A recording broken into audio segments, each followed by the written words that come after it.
आज हम माध्य निकालना पढ़ेंगे। माध्य निकालने के लिए सबसे पहले माध्य बराबर फार्मूला होता है।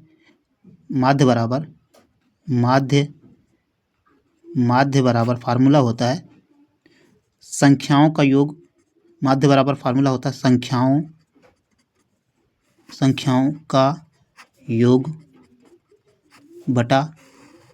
का योग बटा कुल संख्या। संख्याओं का योग बटा कुल संख्या। अब देखो यहाँ पर यही माध्य निकालने का यही क्वेश्चन है। 2 3 4 5 2 3 4 1 5। अब इन संख्याओं का जो है माध्य निकालना है तो सब संख्याओं का योग सबको जोड़ देंगे। हम सबको जोड़ देंगे 2 + 3 + 4 + 1 + 5। देखो 2 3 4 1 5 सबको जोड़ दिए बटा कुल कितना संख्या 1 2 3 4 5। 5 संख्या 5 से भाग दे देंगे हम इसको। अब सबको जोड़ देंगे। सबको जोड़ दिए 2 3 5 5 5 5 4 9 9 1 10 10 5 15 15 का 15 लिख दिए बटे में 5। इसको हम डिवाइड कर देंगे। 5 भाग दे देंगे हम। भाग इस तरह देते हैं। भाग 5 का 5 3 15 5 3 15 3 बार में गया ये 0। 5 से 5 घट गया, 1 से 1 घट गया, ये 3 आया। 5 एकम 5 5 3 15। इसको काटने पर 3 आया। ये इसका माध्य निकल जाएगा। माध्य इसी तरह निकलता है। माध्यिका निकालेंगे। माध्यिका क्या होता है?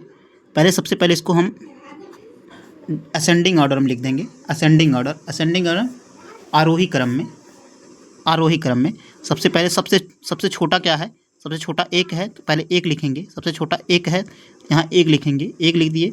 फिर उससे बड़ा 1 से बड़ा जो होता है उसको लिखा जाता है। 2 है तो 2 लिखेंगे, कामा लगा के 2 लिखेंगे। फिर उसके बाद 3 लिखेंगे।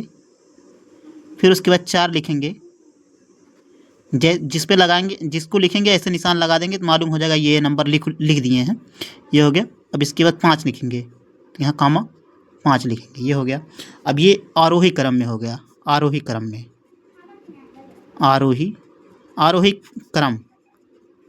क्रम मतलब ये बढ़ते हुए क्रम में हो गया। ये हो गया। अब इसका माध्यिका निकालना है। माध्यिका निकालने का मतलब बीच वाला, जो बीच में संख्या होती है उसी का माध्यिका निकालना है। देखो बीच में इधर 2 नंबर है, इधर 2 नंबर है, बीच में 3 है तो इधर से 2 नंबर छोड़ दिए, इधर से 2 नंबर छोड़ दिए, बीच में 3 है। 3 इसका माध्यिका हो जाएगा। तो माध्यिका कितना हो जाएगा? माध्यिका बराबर हो जाएगा 3। 3 इसका आंसर हो जाएगा। ये बहुलक निकालेंगे। बहुलक क्या होता है? बहुलक जो है, जो सबसे ज़्यादा नंबर आया रहता है उसी को बहुलक कहते हैं। जैसे इसमें देखेंगे सबसे ज़्यादा नंबर क्या रिपीट हुआ है। 3 जो है 1 बार है पूरे में। 4 जो है 1 बार है। 1 जो है केवल 1 बार है। 5 जो है 1 बार है। केवल जो है नंबर रिपीट हुआ है। सबसे ज़्यादा नंबर 1 बार ये 2 है और ये 2 है, 2 बार आया है तो इसलिए इसका बहुलक 2 हो जाएगा। जो सबसे ज़्यादा नंबर रिपीट हुआ रहता है वही जो है बहुलक हो जाता है। बहुलक मतलब बहु मतलब ज़्यादा, बहुलक जिस सबसे ज़्यादा नंबर आता है वही बहुलक हो जाता है। 2 2 तो बहुलक कितना हो जाएगा? 2 इसका आंसर हो जाएगा।